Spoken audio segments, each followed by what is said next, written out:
Hello, everybody. It's Guy here, and welcome to our second How I Built This webinar. And joining me today is Gary Erickson, the founder of Clif. Hi, Gary. Hey, Guy. How are you? I'm doing great. I'm a little bit chilly, so I put on this sweater Yeah. here. Okay. Yeah. How are you doing out there in the Bay Area with all the smoke? It's very smoky. Yeah. Yeah. Yeah. Yeah. Yeah. You know what I could use right now is a Clif Bar, though. Yeah. Here, I'll pass one through to Yes. you. Thank you. Thank you very much. Maybe You're pass one welcome. through to Oh, yeah. everybody listening. Okay. Well, Gary, even though we spoke, what now, 2 years ago on the podcast? I think so. I think 2016? so. Yep. Yep. That was still one of the most memorable episodes of How I Built This. Hmm. And you talked a lot about culture and how you built culture at Cliff Bar from the very beginning, which we're going to talk about in just a Okay. moment. All Yeah. right. And we're super excited to be running these webinars. This is sponsored by GoToMeeting. This is part of the skills track from the How I Built This Summit that we held in San Francisco back in mid-October, which was super fun. There's lots of great energy there, and we get to meet lots of people Mm-hmm. possibly watching right now. Mm-hmm. And so, if a question pops into your head to Okay. anyone listening out there in the webinar, please feel free to type your question into the question box, and I will get those to Gary. Okay, so Gary, you ready? Shall we start? Okay. Let's roll. Let's do it. All right. So you founded Cliff Bar now, what, almost 30 years ago, right? Something like that. 1992. Right. And this was really at a time when businesses weren't necessarily thinking about too much about values and culture and sort of baking that into the company from the very beginning. But you did that. I mean, that was part of the sort of mission from the beginning to bake in these ideas into Cliff Bar. So why were you thinking about it at that time? I'm not sure if I was consciously thinking about culture, the word culture, or building a culture. It felt like a family, maybe. Um, Hmm. I'm not sure if I told this in the last story, but years before that, I managed a manufacturing facility where we made bicycle seats down in Union City, down Hmm. south of here. And I was in charge of, I was like the general manager of this plant. And I remember doing things like, I mean, I walked right out on the plant floor and I worked with people directly. It wasn't a hierarchical thing. And so started to build this, like, we're all in this together kind of thing. Yeah. And then we did barbecues and um, I even cleaned the bathrooms. We took turns because we were really small, but we had, and my boss said one day, he said, I don't pay you to clean bathrooms. And I say, yeah, but you pay me to build morale. And it changed everything. Like, he's like, what do you mean? Like, well, people see me doing that. They know Yeah. I'm in the game with them. And so maybe it started there. And then when we started Cliff Bar, we just, um, early on, just had fun. And Yeah. it started off as a lifestyle brand, feeding cyclists and climbers, and all that just kind of came into play. And we did a lot of things together as a company, and then things started to happen, like, let's do something good for the community. And it just was really spontaneous. It wasn't organized. It wasn't like we have this model for doing community service. We just started doing Meals on Wheels and different things, and hey, you want to do this? And Yeah. it sort of Yeah. just, I guess it grew organically, the idea of culture. So I guess I mean Cliff Bar, and we talked a little bit about this on the podcast, but it is Mhm. it's governed by five guiding principles. Can you Right. spell those out Sure. and sort of talk about how you came up with those? Yeah. So maybe I'll talk first about how I came up with them in 2000 Sure. after turning down a pretty large buyout offer from Mhm. Quaker Oats. Decided to keep the company private, and bought out a partner. And then at that time, my wife and I it was our company now, and we said to ourselves, what do we want this company to be? Now it's all ours, and we don't have, is it all about money? Is it all about, like, selling it 10 years down the road when we can make even more money? And it wasn't. So we started thinking about what would we like for our return on investment, and we decided to formalize that part of our return on investment is, let's start with, you call it culture, taking care of our people and making sure that our people are um, honored, and that we take care of them, and that we have a working environment that is healthy. So there was that, and then the idea of sustainability came up because we wanted to convert our products to organic. Nothing was organic at the time. None of our products were. And it was a big commitment, and it cost us a lot on our bottom line. But to date, we have bought over a billion pounds, not a million, a billion pounds of organic ingredients. And so there was sustainability, and then we formalized the community service part of our company. And so all these things, we looked at all those areas that we wanted return on our investment. If we're going to be in business and keep our company, we could have done a lot of good with money, but we decided that our company is more powerful to do good. And so we realized that we used the term sustainability, and we formed this business model we call sustaining our five aspirations, and we now sort of call them 5 bottom lines. And we have metrics around all of these bottom lines, but they are sustaining our business, our brands, our people, our community, and our planet. And let me just sort of break down one of these for a moment, because sustaining the planet, obviously a huge part of your core values, right? It's sort of central to the way you think about your business. And one of those things you just mentioned is by buying tons and tons of organic grains and ingredients, right? But there's a flip side always with any business, right? Any kind of business is going to, even the most sustainable businesses will inevitably contribute in some ways to some of the environmental challenges that we face. Sure. So how do you think about things like packaging or distribution? Does that sort of play a part in how you think about sustainability? Absolutely, all across the board.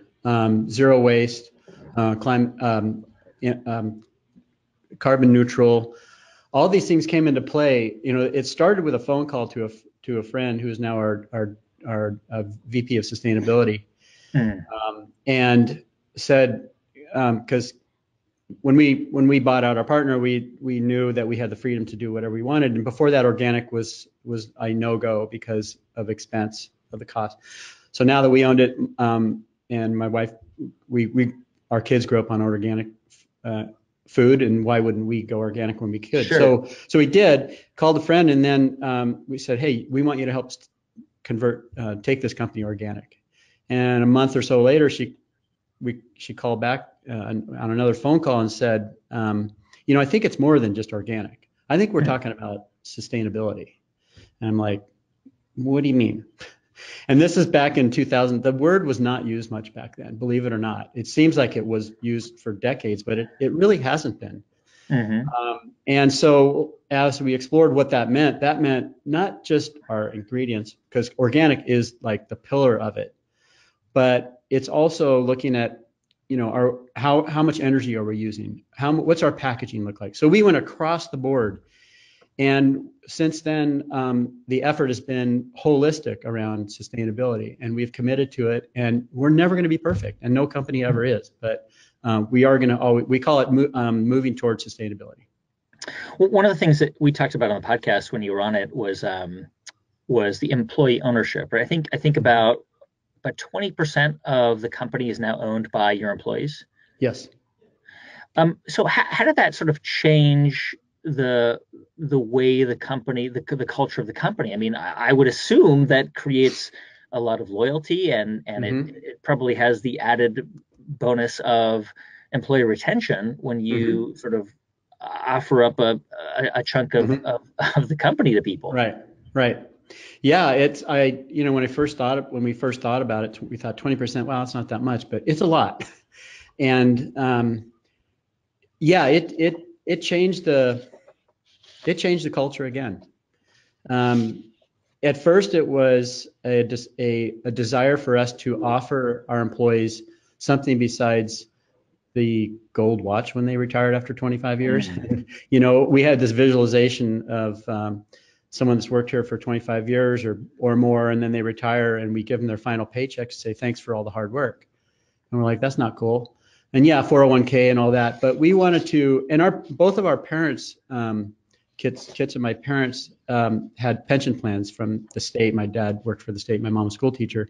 Mm-hmm. And we wanted to offer something that was more than just a 401k. So we explored a lot of things over the years, and it wasn't until 2009 that we really focused on the ESOP, Employee Stock Ownership Plan. And we announced that in 2010. And it really is, it's a game changer because people feel like, they've got skin in the game, and they're now employee owners. So when you think about, overall values, right, that are sort of key to your business, Mm-hmm. do you think that there's this idea of baking values into a company, right? This is something Mm-hmm. that we hear a lot about, and most Mm-hmm. companies now at least sort of pay lip service to this idea because Yeah. in some ways it's become good business. Mm-hmm. How are you able, or how are we able to sort of recognize, the Mm-hmm. companies that are really genuine and authentic about embodying their values, and the ones that are just kind of using it as a PR ploy? Yeah. Yeah. The greenwashing idea Mm. yeah. It seems like every week I'm thinking of another metaphor around things, and one of them is values. And my latest one is like a BMW motorcycle with a sidecar. I, Mm-hmm. I feel like some companies, they carry the values in the sidecar, and they're there because they look good and they're having fun over there, but they're really not driving the vehicle. And we'd like to think that our values actually drive the vehicle, and that's how we do business. We don't bring that along as a cool little ornament, Yeah. and we know it's good. I'm not saying companies that do it and don't let it drive the company, but in our case, our 5 aspirations drive the company. Mm. I feel 100% confident saying that without our values, we wouldn't be as successful as we are. But are you finding that, just as an observer, that this idea of promoting or at least talking about values and Mm-hmm. mission Mm-hmm. seems to be something that even companies that, I don't know, are there Mm-hmm. ever examples where you're like hearing a CEO talk about their company and their values, and you're just thinking, oh Mm-hmm. man, that just doesn't sound authentic. Yeah. Yeah, I do. I'm not going to say who, but yeah, I Yeah, do. right. No, and it's I have to admit that we've done our studies, and there are companies that don't even have one organic ingredient in any of their products, Hmm. and consumers think that they're more organic than we are, or that their sustainability program is robust, and they don't even have a sustainability program. It's kind of in the marketing. So we haven't been probably real good about spreading our message because we're just doing our thing. And maybe we should, but I think you're asking, how do you know whether that's authentic or not? Yeah. And I would say if and when we do sort of get the message out there of all we do, all you got to do is look under the carpet in our business, and we've been doing this for decades, and we've got the chops to back it up. It's not bragging; it's just a fact. We've been doing this for 20 plus years, and 28 years total, but really in the last 18 years we have really stepped it up, and we've got all the backup on how committed we are to our values. The sort of 5 aspirations that you talk about, the sustaining our Mm-hmm. business, sustaining our brand, sustaining our people, our communities, and our planet. Mm-hmm. I mean, that came about after you sort of turned down this buyout offer, and Mm-hmm. you bought out your partner, and Mm-hmm. you kind of became the Clif Bar that you are today. Mm-hmm. Could you have done that? Could you have sort of, could those 5 things have been part of the company before that, or was it too difficult from a, I don't know, from a business perspective or a financial I perspective? think they were. They just weren't more formalized, and probably weren't nearly as robust as they were until after. And I think when we did set that vision, everybody like now had at that time a rally cry to go for it. When we didn't formalize it before, or really put words around it, or put it as a vision, people thought it was cool. But now, after we turned down the deal, everybody wanted to know, like, well, what are we doing? Are we getting this thing ready to sell again? Are we going to just make a bunch of product and try to grow it? And when we added that structure around the value statement, it really galvanized people. I don't know if it was a BHAG per se, but I wouldn't describe it as that, but more like a general rally cry of, okay, this is the kind of company we want to be, and everybody got behind it. When you think about, I mean, I know a lot of people come to you for advice, and rightfully so, because you've walked the walk, you've been through the trenches. When you're thinking about, a Gary Erickson, now starting out, or somebody who's just beginning a company, where there's so many competing interests, right, and so many competing demands, from just keeping your head above water to having a run rate that will allow you to make payroll, to dealing with insurance and all this stuff. You're scaring me. Right? Yeah. Right. How important? You're scaring me now. When people say to you, "Look, I just have to focus on making this thing work first, and then I'll worry about this. I'll worry about the value stuff later." Is that okay? I get it. You got to get your product on the market, and all you can think about. And I lived it. So for the first several years, I mean, our proposition was good at the time. It was natural, whole grains and natural fruits and so on. And we disrupted the category. So in that way, it was better for you. So that alone was a really cool thing. That was a value statement right there. But for the first several years, I mean, it was just like it was like being in the middle of a game, and you can't think of all these other things you're talking about. So you're saying giving advice to somebody that would, I think you've got to, I don't know. It's a hard question. I would hate to think that you can't bring your values into it from the start. But you don't have the momentum, I think, at the beginning. Yeah. Well, like, scale has given us more opportunities with our values. And so at the beginning, we couldn't give away, we give 1% of our revenue away to nonprofits now. We couldn't do that at the beginning. We couldn't do community service at the beginning because it was all hands on deck just to get the product out the door. So I guess as long as you, in your mind, this is where you're headed, that you just take one step at a time towards it. But it would be nice to have a value proposition or concept or vision around it from the start. Gary, let's take a couple of questions from our webinar audience and find out what they're curious about. This is from Whitney Dawson. She's asking, how does making ethical decisions in the case of Clif Bar conflict with your bottom line? It's a really good question.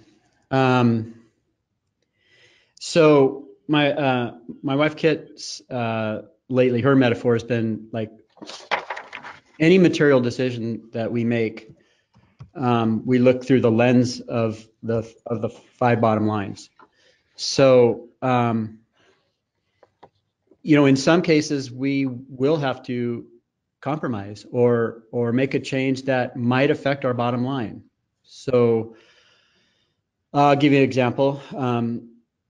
We worked on this project where we were exploring an ingredient. It's not a bad ingredient, it's a good ingredient, but we found out later on down the road that this ingredient probably would cause some rainforest to be cut down, and maybe a lot. So we made a decision not to use that. And we went with a more expensive option, but a much more sustainable option.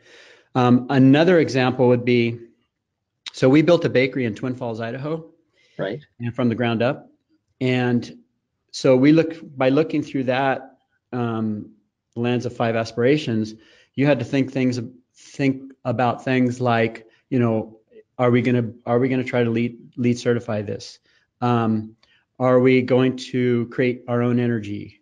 What about the value of community service? Should those employees, have the opportunity to do community service? What about, we've got a gym here. Why wouldn't we put a gym in there? Mm. My wife insisted on having windows in the building. You don't have like most manufacturing facilities have 0 windows. Huh. We're like, no, we got to bring light in because we believe in this term called biophilia. And so as you look through that lens, well, that ended up costing us to build that facility was way more if we would have just done a tilt up. And also those people are part of our ESOP too. So they're 20% owners. We didn't have to do that. We could have figured out a way that, that's baking, that's manufacturing. We can separate that out, but no, we're on this together. So looking through the lens of 5 aspirations, it took so much more work, but it made people so excited. The general engineer, Rich Berger, who managed that whole project for us, he was so excited to be given the freedom to do all these things right, even though it cost us, 20-30% more to build and bring all those values in. Did it pay off? Absolutely, it's paid off. How do you, Gary, how do you find the right people who are going to buy into the mission and the values of the company? I mean, presumably, if you're working at Clif Bar, Mm-hmm.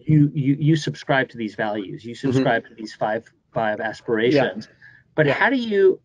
I mean, for example, when you actually introduced them, how did you make sure that people weren't like kind of rolling their eyes, thinking, "Oh, God, there goes Gary again," with his silly ideals or something like that? I don't know. Like, how do you? How do you find those people and how do you make sure that they're bought in? They're all out there. People know enough about our values when they apply. They come because they believe in the purpose of the company. So it's not hard to find people that believe in our values. And sometimes they come here and they have to adapt a little bit because it is different. Like I got my dog right down below my feet here. Uh, And who knows, maybe not everybody's into having dogs around, but we probably your got dog is right down below. Chima. Let's see the dog. Come here. We got to see the dog, right? There's Oh, there's the dog. This is Chima. Hi, Chima. I was hoping I could get her on camera. There Chima, she is. say hi. Hi, Chima. So, our Brittany, my running dog. Okay. We do a dog webinar too, but that's in a couple weeks from now. Yeah. So you walk in here and it's different. I can't wait for you to visit. I can't wait. Yeah. So no, I guess the point is it's not hard to find people that believe in our values and want to be part of a company that's trying to do it differently. This is another question. This is from Jade. She writes, and there are a lot of values you could choose from. Mm-hmm. Sustainability, obviously a great Mm-hmm. one, but there are plenty of values that you could focus Sure. on, and different companies make different choices. So, how did you sort of take the time to figure out, or how did you figure out which ones you wanted to focus on? Was this a very methodical, thought through process, or was it just kind of intuitive for you? Well, if you look at each aspiration, each one has its own set of values. So if you were to take people, I mean, our people are involved in what kind of values are we going to bring together that we want to have here. So some of them were just part of who we are. We're an outdoor adventures company. So we have a gym, but then we're really into food. So we have a restaurant here for our employees that actually my nephew is the executive chef. Oh, wow. So there's all these different aspects of that one aspiration. We have a sabbatical program. I could go on, the list is huge. And then look at community service. Well, that's we're open to anything if people have ideas. But one thing we do is we focus on like we just came back from the Ohio River. We did a project we called In Good Company, where not only our employees go for a week. Was it 2 weeks total, guys? It was 1 week total. And we invite other companies, like-minded companies, values-based companies, to come with us. So we have a whole list of companies that joined us, and they spend a week. They picked up. Tell me how many pounds, you guys. I have a couple people. Huh? No, I think it's like 55,000 pounds of garbage out of the Ohio River. So that was this year's project. Maybe next year we've gone from Katrina all over the place, Romania, but mostly we're focused on the States now. Navajo in New Mexico, reservation there, and building houses, building gardens. We were in the Bronx a few years ago. So it comes from all over, and it changes and it evolves. How do you hold yourself accountable to make sure that you are actually living and working your values? I mean, are there numbers? I mean, you just mentioned the amount of garbage. I mean, are there literally metrics that you kind of look at? Yeah, that's a good point. I mentioned earlier that we do have metrics around each of our bottom lines. So we set a goal at the beginning of the year, and it's part of our annual. We have our own version of an annual report, but it's about how we achieved all of our 5 bottom lines. And so we set a goal. It's like two days of work per person. So it ended up around this year being about 20,000 hours of community service. To date, we've done over 100,000. As the company grows, those hours get more because more people, right, can do community service. So to date, since we started the official program after 2000, we've contributed over 100,000 hours of volunteer community service. And sustainability, absolutely. We have about 5 metrics under sustainability. And in our brands too, there's the difference between we split up brand and business because brands has its own metrics around awareness, around brand health, versus just making a profit. So those two we've separated those two out. And yeah. And so can you give us a preview of like one of your goals for next year?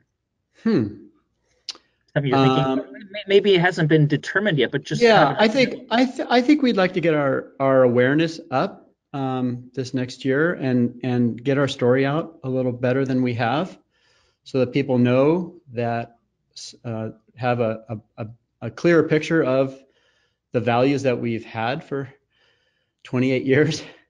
And that's one of our goals. And of course, growing our community service program and our sustainability, we'd like to increase our use of organic. And it's too long of a story, but we got a lot of things we're working on in sustainability also. Cool. Gary, thank you so much for being with us here today. Gary Erickson, founder, of course, of Clif Bar. And thanks to GoToMeeting for sponsoring the summit and this webinar. If you want to find out more about all the things we're doing around the summit, you can go to npr.org/summit, and you can see some highlights from the day.